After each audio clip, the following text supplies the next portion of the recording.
rumah Saguling ke rumah Duren 3 pada tanggal 8 Juli 2022 sesungguhnya sudah diketahui oleh terdakwa Kuat Ma'ruf yang sudah mengetahui akan adanya peristiwa perampasan nyawa korban Nofriansah Yosua Huta Barat, sehingga terdakwa Kuat Ma'ruf yang sudah memahami perannya ikut bersama rombongan saksi Putri Chandrawati pergi ke rumah Duren 3 yang ditunjukkan oleh beberapa keterangan saksi sebagai berikut. Pertama, keterangan dari saksi Dirianto alias Kodir pada poin 30 bahwa saksi menyampaikan rumah Wis Resik kepada terdakwa Kuat Ma'ruf tidak lama kurang lebih 5 menit sesaat setelah rombongan Magelang turun dari mobil yang oleh tim penuntut umum adalah janggal, di mana saksi Dirianto alias Kodir yang merupakan ART rumah Duren 3 nomor 46 justru melaporkannya kepada terdakwa Kuat Ma'ruf yang merupakan ART di rumah Magelang. Selanjutnya keterangan dari saksi Richard Eliezer Pudiang Lumiu pada poin 380.71. Saksi mengatakan bahwa saksi Ferdy Sambo sempat berbicara kepada saksi bahwa saksi Ferdy Sambo sudah menanyakan peristiwa di Magelang ke Riki Rizal Wibowo dan terdakwa Kuat Ma'ruf, sehingga menjadi terang dan kuat fakta menunjukkan adanya pengetahuan dari terdakwa Kuat Ma'ruf akan rencana dirampasnya nyawa korban Nofriansah Yosua Huta Barat, sehingga terdakwa Kuat Ma'ruf yang sudah mengetahui kehendak dari saksi Ferdy Sambo ikut ke rumah Duren 3 dengan dalih mengantarkan saksi Putri Chandrawati untuk mengaburkan peristiwa, melainkan untuk mendukung pelaksanaan eksekusi korban Nofriansah Yosua Huta Barat. Lanjutkan Yang Mulia. Dilanjutkan Yang Mulia. Atas fakta rangkaian peristiwa dari Magelang menuju rumah Saguling maupun dari rumah Saguling ke rumah Duren 3 yang tim penuntut umum susun, maka secara nyata dapat terlihat puzzle-puzzle yang hilang dari fakta persidangan dapat dinilai dan dirangkai bahwa terdakwa Kuat Ma'ruf datang ke rumah Saguling dari Magelang adalah kehendak saksi Putri Chandrawati dan ikut ke rumah Duren 3 yang merupakan hasil konsensus dengan saksi Ferdy Sambo, di mana terdakwa Kuat Ma'ruf mengikuti kehendak saksi Ferdy Sambo guna turut serta melakukan perampasan nyawa korban Nofriansah Yosua Huta Barat, sehingga dalil tim penasehat hukum tersebutlah yang tidak berdasar karena tidak mampu melihat rangkaian peristiwa secara keseluruhan melainkan hanya secara parsial semata. 9. Alasan terdakwa Kuat Ma'ruf membawa pisau dapur semata-mata hanya untuk melindungi diri dan bukan untuk mempersiapkan pelaksanaan pembunuhan di rumah Duren 3 nomor 49. Tanggapan terhadap pledoi tim penasehat hukum yang mengatakan bahwa terdakwa Kuat Ma'ruf membawa pisau dari Magelang hingga Jakarta merupakan bagian dari perencanaan adalah dalil yang keliru dan tidak berdasar, justru merupakan dalil yang menyesatkan dan membahayakan. Keterangan saksi Azan Romer, keterangan saksi Ridwan R. Somplanit, dan keterangan saksi Riki Rizal Wibowo yang dirujuk dalam pledoi tim penasehat hukum halaman 28 satu pun tidak menguatkan atau membantah adanya perbuatan terdakwa Kuat Ma'ruf yang membawa pisau dari Magelang ke Jakarta sebagai bagian dari perencanaan untuk mendukung perampasan nyawa korban Nofriansah Yosua Huta Barat. Pada poin ini kami tim penuntut umum tidak akan menggunakan berbagai rujukan maupun teori-teori untuk membantah dalil tim penasehat hukum. Namun tim penuntut umum mengajak kita semua melihat adanya peristiwa notorious atau peristiwa yang tidak perlu dibuktikan karena sudah diketahui umum sebagaimana diatur dalam pasal 184 ayat 2 KUHP yang kami kupas secara tuntas dalam kedua poin sebagai berikut. Bahwa pada tanggal 7 Juli 2022 di rumah Magelang terdapat 3 anggota Polri yang tinggal bersama saksi Putri Chandrawati, yakni saksi Riki Rizal, saksi Richard Eliezer, dan korban Nofriansah Yosua, yang semuanya mempunyai senjata yang melekat padanya yang dapat digunakan dalam pembelaan diri sesuai SOP penggunaan senjata api sebagaimana mestinya, sehingga tindakan terdakwa Kuat Ma'ruf membawa pisau dari Magelang ke Jakarta sebagai upaya pembela diri dari serangan korban Nofriansah Yosua Huta Barat apabila terjadi perlawanan menjadi terpatahkan karena terdakwa Kuat Ma'ruf pun mengetahui bahwa selain korban Nofriansah Yosua Huta Barat, dalam rumah Magelang masih ada saksi Riki Rizal maupun saksi Richard Eliezer yang merupakan anggota kepolisian yang juga tentunya mempunyai senjata api. Tindakan terdakwa Kuat Ma'ruf yang membawa pisau justru menunjukkan adanya kehendak dari terdakwa Kuat Ma'ruf mengikuti kemauan pelaku lain merencanakan perampasan terhadap nyawa korban Nofriansah Yosua Huta Barat. Bahwa kita semua mengetahui bahwa penggunaan pisau dalam rangka pembelaan diri dari serangan dengan penggunaan penggunaan senjata api secara kualitatif adalah tidak proporsional, di mana penggunaan senjata api dengan menarik pelatuknya saja mengakibatkan tembakan berupa peluru dalam waktu yang sekejap mengenai sasaran yang dibidik oleh penembak, yang tentunya berbeda dengan penggunaan pisau dapur yang tidak memiliki daya kecepatan seperti senjata api dalam menyerang seseorang apabila digunakan untuk membela diri. Sehingga tindakan terdakwa Kuat Ma'ruf yang membawa pisau dapur sebagai bagian dari keturutsertaan perencanaan merampas nyawa korban Nofriansah Yosua Huta Barat menjadi sangat kuat, yang didukung oleh fakta bahwa terdakwa Kuat Ma'ruf hanyalah seorang warga sipil yang tidak dilengkapi senjata api, sehingga tidak perlu menggunakan pisau dapur sebagai bentuk pengamanan terhadap perlawanan korban Nofriansah Yosua Huta Barat, di mana sebelumnya sudah ada para ajudan lain yang dilengkapi dengan senjata api yang telah dijelaskan dalam poin sebelumnya. Sehingga berdasarkan 2 poin argumentasi yang tim penuntut umum sampaikan, dengan sangat mudahnya dapat membantah dalil tim penasihat hukum yang mengatakan bahwa penuntut umum keliru mengaitkan perbuatan terdakwa Kuat Ma'ruf membawa pisau merupakan bagian dari pelaksanaan pembunuhan korban di rumah Duren 3 nomor 46. Video pledoi halaman 29.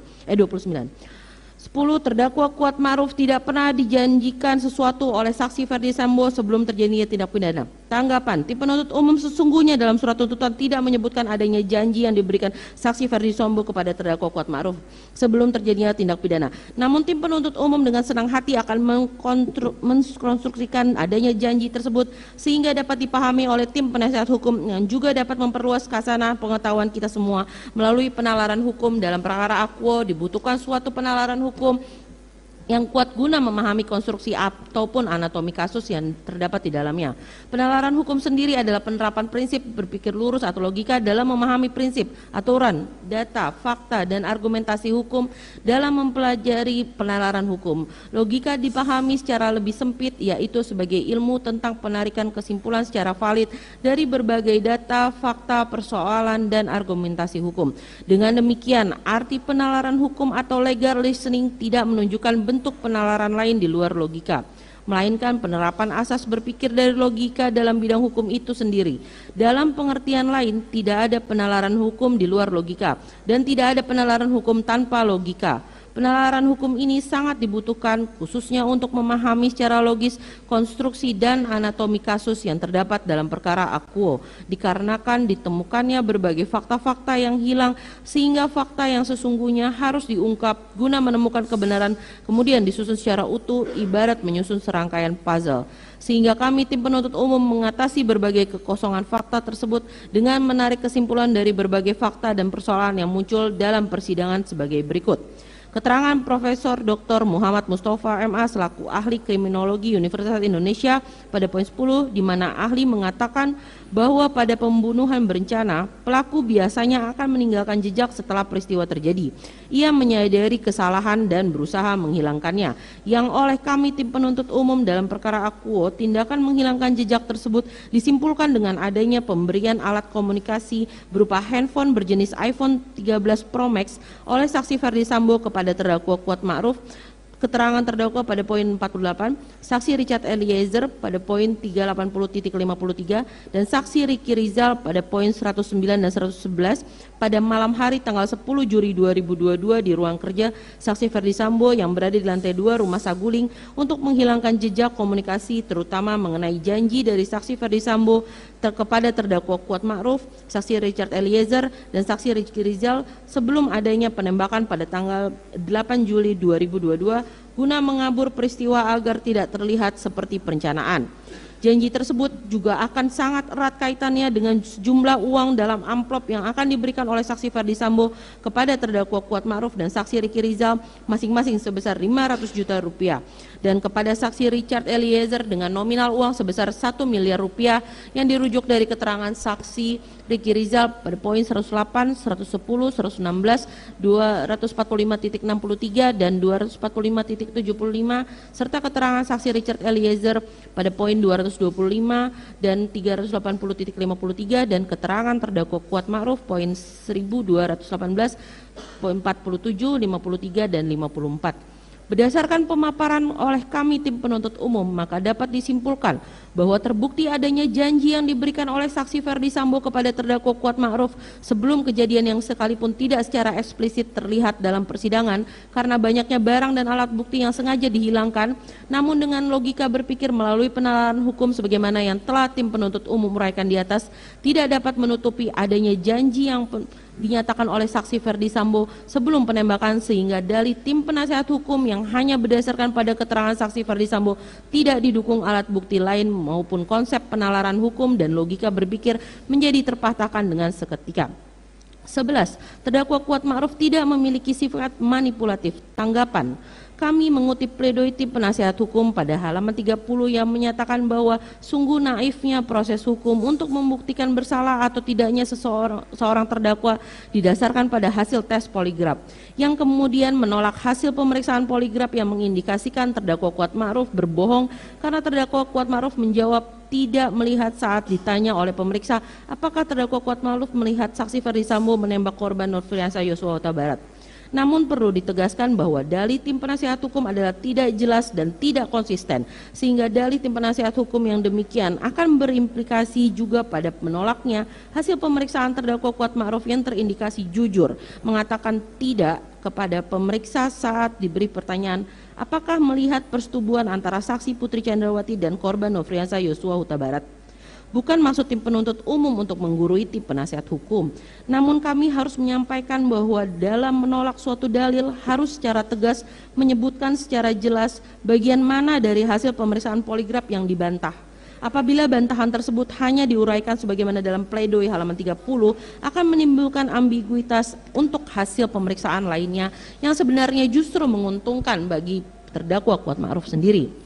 Kami mengambil sampel yang juga kami sebutkan dalam surat tuntutan halaman 398 dan halaman 399, di mana kami tidak membantah seluruh keterangan ahli psikolog forensik Dr. Reni Kusumowardani, namun kami membantah khusus mengenai adanya pelecehan yang dilakukan korban Nofriansah Yosua Huta Barat kepada saksi Putri Chandrawati yang bertentangan dengan keterangan para ahli lain dalam disiplin ilmu yang berbeda, sebagaimana keterangan Profesor Muhammad Mustafa yang mengatakan bahwa tindakan korban Nofriansah Yosua Huta Barat yang memaksa membuka pintu kaca maupun melakukan pelecehan dalam sebuah rumah kecil dan tidak sepi adalah beresiko, serta hasil pemeriksaan poligraf yang diajukan oleh ahli Aji Fibrianto Arosid bahwa saksi Putri Chandrawati terindikasi berbohong, tidak berselingkuh dengan korban Nofriansah Yosua Huta Barat di Magelang. Lebih lanjut, Yahya Harahap dalam bukunya Pembahasan Permasalahan dan Penerapan KUHAP edisi kedua halaman 284 dan 285 mengatakan, dalam keadaan tertentu keterangan beberapa ahli dapat dinilai sebagai dua atau beberapa alat bukti yang dapat memenuhi prinsip minimum pembuktian yang ditentukan pasal 183 KUHAP.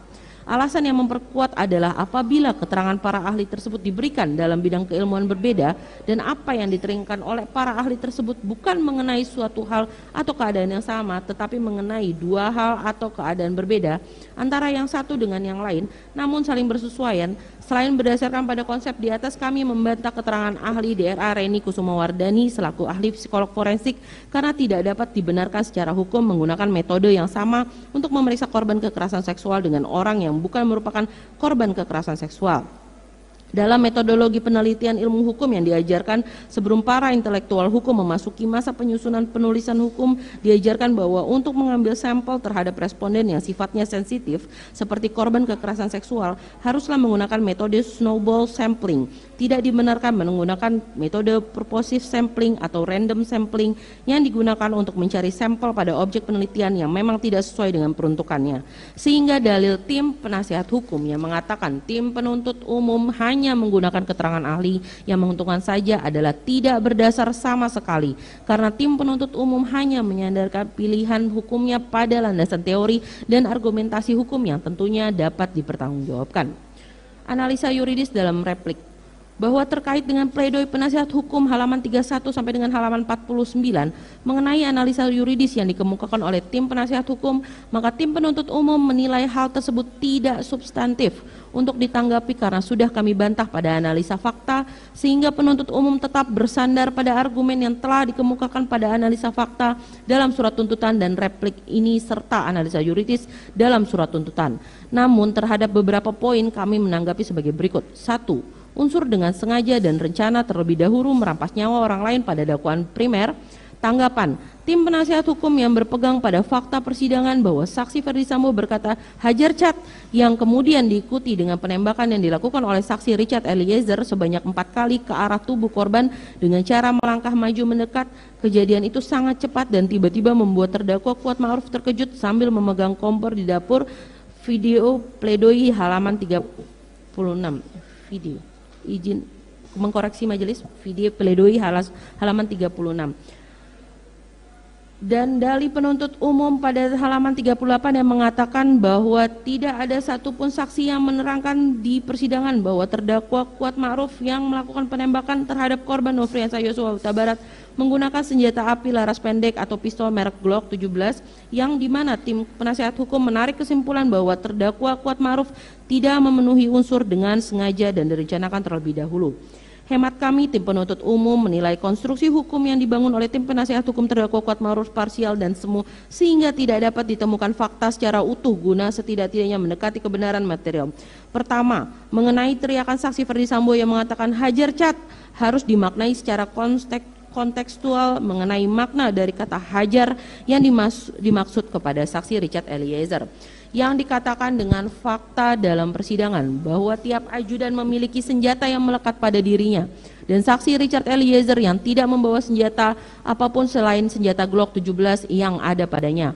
Makna kata hajar dapat kita tinjau dari konsep presisi, yakni penggunaan bahasa sehari-hari. Dalam hal ini merujuk pada Kamus Besar Bahasa Indonesia adalah memukuli dan sebagaimana supaya jera ataupun memukuli sebagai hukuman, sehingga berdasarkan makna dari kata hajar dengan perbuatan Richard Eliezer yang melakukan penembakan hingga 3-4 kali kepada korban adalah tidak logis, sebab tim penasihat hukum mencoba menyambungkan dua peristiwa yang hakikatnya adalah berbeda sehingga keterangan saksi Ferdi Sambo yang mengatakan hajar cat tidak dapat diterima untuk merangkai adanya suatu peristiwa pidana.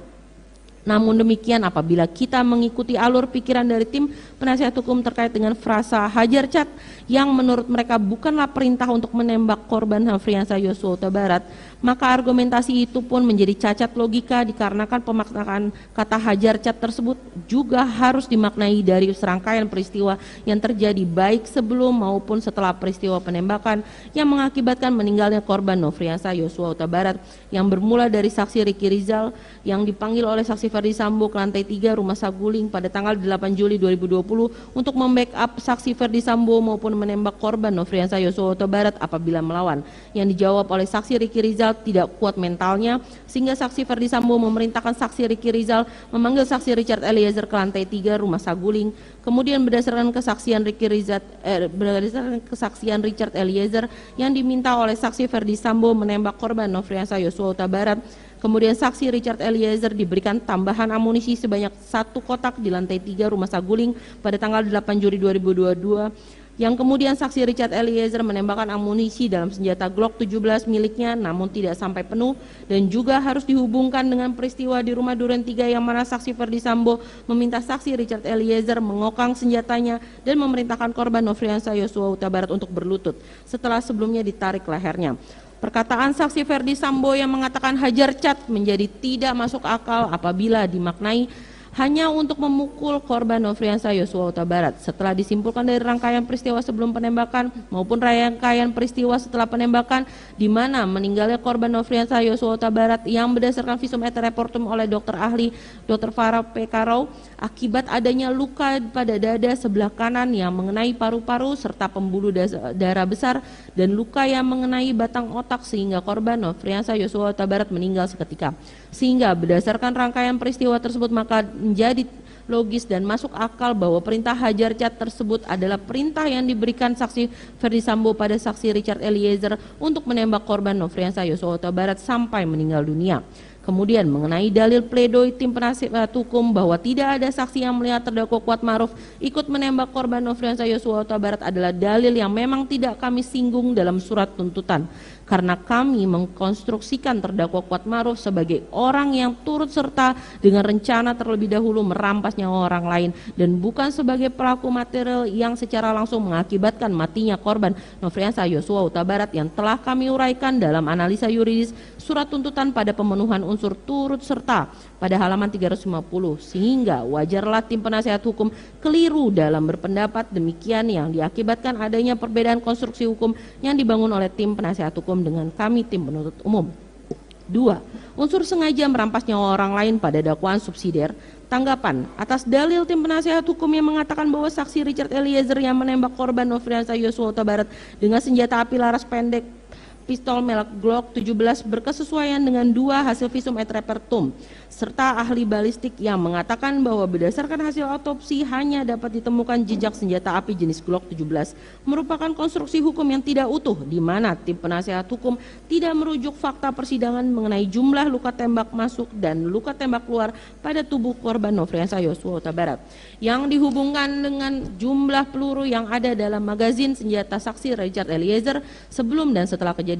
Keterangan ahli Dr. Farah Pekaro mengatakan telah menemukan 7 buah luka tembak masuk dan 6 buah luka tembak keluar pada jenazah korban Nofriansah Yosua Huta Barat yang kemudian jika dihubungkan dengan keterangan saksi Rifaizal Samuel, keterangan saksi Ridwan R. Somplait, dan keterangan saksi Susanto Haris yang mengatakan terdapat sisa 12 peluru pada magazin milik saksi Richard Eliezer di mana sebelumnya senjata tersebut yang berkapasitas maksimal 17 peluru berdasarkan keterangan saksi Cuk Putranto dan keterangan saksi Richard Eliezer, namun saksi Richard Eliezer yang memperoleh tambahan 1 kotak berisi amunisi dari saksi Ferdi Sambo biasanya tidak mengisi senjatanya sampai penuh, sehingga dapat dilihat bahwa ada selisih jumlah peluru yang digunakan saksi Richard Eliezer dengan yang ditembakkan oleh saksi Richard Eliezer kepada korban Nofriansah Yosua Huta Barat adalah sekitar 4 peluru. Hal ini tidaklah sesuai dengan jumlah luka tembak masuk dan luka tembak keluar pada tubuh korban Nofriansah Yosua Huta Barat yang disampaikan para ahli, sehingga berdasar persesuaian di atas dapat dilihat bahwa adanya peluru dari pelaku selain saksi Richard Eliezer yang menembak korban Nofriansah Yosua Huta Barat. Kami juga mendasari pada keterangan ahli poligraf yang memeriksa terdakwa Kuatmaruf dengan memberikan pertanyaan apakah terdakwa Kuatmaruf melihat saksi Ferdi Sambo menembak korban Nofriansah Yosua Huta Barat dan dijawab tidak oleh terdakwa Kuatmaruf, yang mana hasil pemeriksaan tersebut menunjukkan bahwa terdakwa Kuatmaruf terindikasi berbohong sehingga mengindikasikan bahwa saksi Ferdi Sambo lah yang menembakkan sisa peluru ke dalam tubuh korban Nofriansah Yosua Huta Barat. Perihal poligraf sebagai alat bukti dalam persidangan tidak lagi dibahas karena kami bahas pada analisa fakta. Oleh sebab itu, berdasarkan persesuaian alat bukti yang diperoleh dari persidangan, dapat ditemukan adanya pelaku lain yang menembak korban Nofriansah Yosua Huta Barat, yakni saksi Ferdi Sambo yang tidak dibahas dalam pledoi tim penasehat hukum yang menganalisa rangkaian peristiwa secara tidak utuh dan parsial. Akan dilanjutkan majelis. Izin melanjutkan majelis. Kesimpulan. Berdasarkan keseluruhan uraian tersebut di atas, kami tim penuntut umum dalam perkara ini berpendapat bahwa pledoi tim penasihat hukum haruslah dikesampingkan. Selain itu, uraian-uraian pledoi tersebut tidaklah memiliki dasar yuridis yang kuat yang dapat digunakan untuk menggugurkan surat tuntutan tim penuntut umum. Berdasarkan hal-hal tersebut di atas, penuntut umum memohon kepada majelis hakim yang memeriksa dan mengadili perkara ini untuk 1. Menolak seluruh pledoi dari tim penasihat hukum terdakwa Kuatmaruf. 2. Menjatuhkan putusan sebagaimana diktum tuntutan penuntut umum yang telah dibacakan pada hari Senin tanggal 16 Januari 2023. Demikian defrik tim penuntut umum atas pledoi tim penasihat hukum terdakwa Kuatmaruf yang telah kami bacakan dalam persidangan hari ini, Jumat tanggal 27 Januari 2023. Selanjutnya, kami menyerahkan sepenuhnya kepada majelis hakim yang mulia untuk memutuskan perkara ini dengan seadil-adilnya. Sekian, terima kasih.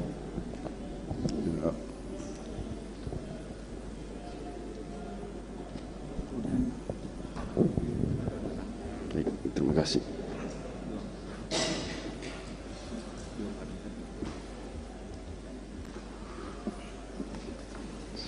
Selanjutnya kami berikan kesempatan kepada penasihat hukum terdakwa untuk menanggapi replik dari saudara jaksa penuntut umum pada hari Selasa yang akan datangnya. Terima kasih sudah nonton. Jangan lupa like, subscribe, dan share ya.